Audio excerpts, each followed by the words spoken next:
Do you think Afrikaner farmers are the most persecuted group in the world? I think those 49 people that came certainly felt they were persecuted, and they passed every sort of check mark that had to be checked off in terms of meeting the requirements for that. They live in a country where farms are taken and land is taken on a racial basis. Okay. Do you think they're more persecuted than Uyghurs or Rohingyas, or more persecuted than political dissidents in Cuba or Venezuela or Nicaragua, or more persecuted than those who would be threatened should they be returned to Afghanistan by violence by the Taliban? Well, the problem we face there is the volume problem, okay? If you look at all the persecuted people of the world, it's millions of people. They can't all come here.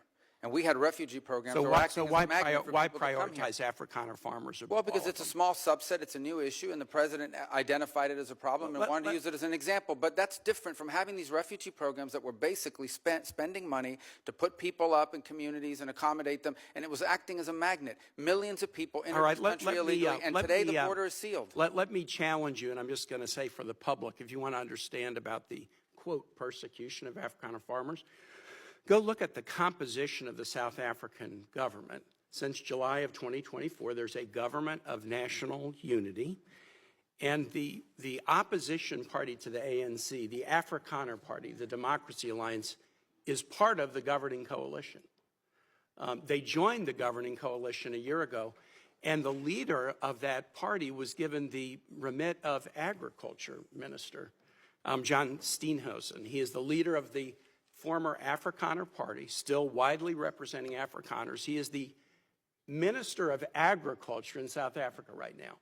I assert that this claim that there's persecution of Afrikaner farmers is completely specious. Are you aware ever during the apartheid era in South Africa did the United States establish a special program to allow South African blacks who were treated as second-class citizens in the apartheid program, a special program so they could claim refugee status in the United States? No, because I was probably in 9th grade or 8th grade at the time. Yeah, well, then I don't expect you to know. I'll just tell you, never has there been a program, a special program for Africans to come in as refugees to the United States. We've allowed special programs for people being persecuted for their religion, Soviet-era Jews. We've allowed special programs for people fleeing from communism, Cuba, Vietnam, the Soviet Union.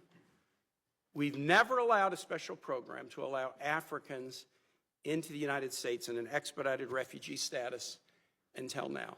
Afrikaner farmers living in a nation governed by a government of national unity that includes the main Afrikaner Party. Hey, lovely people, and particularly a quick word to my American friends who might be tempted to believe what Donald Trump is saying about South Africa, my home country, where I happen to be right now. Him and Elon Musk are racist twats who have no fucking idea what they're talking about. Because what they're doing is taking the word of a fringe racist group called AfriForum and other disaffected whites, disgruntled by the end of apartheid, feeling hard done by, and much like the Israelis, victimizing themselves when they are not victims at all. Bitching about how, you know, land redistribution is racist against whites. These are such ignorant provocateurs, and it's going to backfire on them. South Africans' majority, the black majority, and it's a multiracial, multi-tribal society now, only own a tiny proportion of the land versus the size of their population. And while white South Africans make up 7% of the population, more or less, they own about 70% of the decent land. And so the redistribution of land is to address past inequities, and the vast majority of South Africans agree and understand why that's happening and that it's a good thing. It's also under a very strict mechanism. Now, not everyone agrees, of course, with the mechanism, but the principle is what racists like Musk and Trump are railing against here on behalf of a bunch of assholes who equate equality with oppression, because for so many years, decades and decades of the apartheid era, they were the oppressor. And as we know, whenever the oppressor looks at something like equality, it suddenly becomes oppression of him. So fuck Elon Musk, fuck these idiots from AfriForum. You probably know nothing about them, but this is a bunch of, you know, the equivalent of your kind of Proud Boys hanging on to some past that never actually existed. And a past in which the vast majority of people in this country were oppressed, suppressed, and treated much like, fortunately not quite as badly as the Israelis treat the Palestinians. So this whole railing against South Africa, I'm going to add one more point. South Africans, on the whole, all of us, white, black, Indian, colored, which is not a term, is a specific term for those of you who might get offended by that, a specific racial group. We are very, very resilient people. As a country, we have gone through a great deal, both in terms of the early part and then the transition from the apartheid era to genuine multicultural democracy.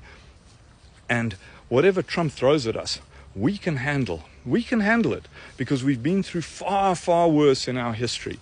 And my hope is that South Africans all turn around with one voice and tell Trump to fuck off with his sanctions and his fucking withdrawal of aid and his tariffs and all of this stuff, because we can live through it. What I'm not sure about is whether Americans can, because for the most part, all the stuff that Vivek Ramaswamy said recently about Americans being soft, not prepared to put in the hard graft, and all this stuff, I tell you, for the experience of most foreigners is true. Now, it's not true of every American I know.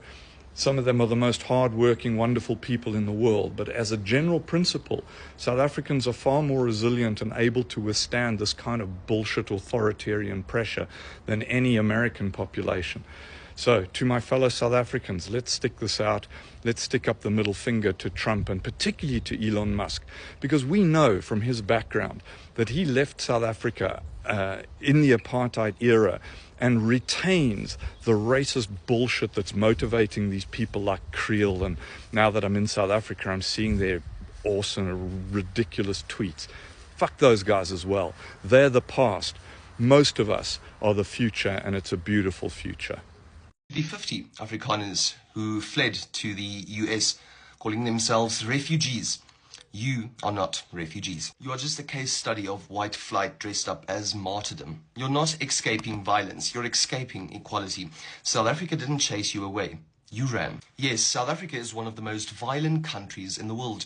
Yes, brutality exists. But let's be honest, violence affects all communities, not just white farmers. Black, colored, Indian, and yes, white people are all targets of a national crime crisis. What we have is a breakdown in safety, not a white genocide. This is not ethnic cleansing, it's criminal collapse, and running to the US won't fix it. You are part of a 7% minority, but somehow still manages to control over 70% of the wealth. That is not persecution, that's privilege on a guilt trip. And let's be real, if we tried to relocate just half of the Afrikaans population, it would take decades, billions in logistics, and you'd still end up culturally homeless in a country that don't want your apartheid baggage. You're not brave, you're not victims. You're scared of a world where you don't get to be in charge, and that makes the rest of the Afrikaans community cringe, because you make us look weak. South Africa is broken, and it's our problem to solve. So if you don't have the spine to do so,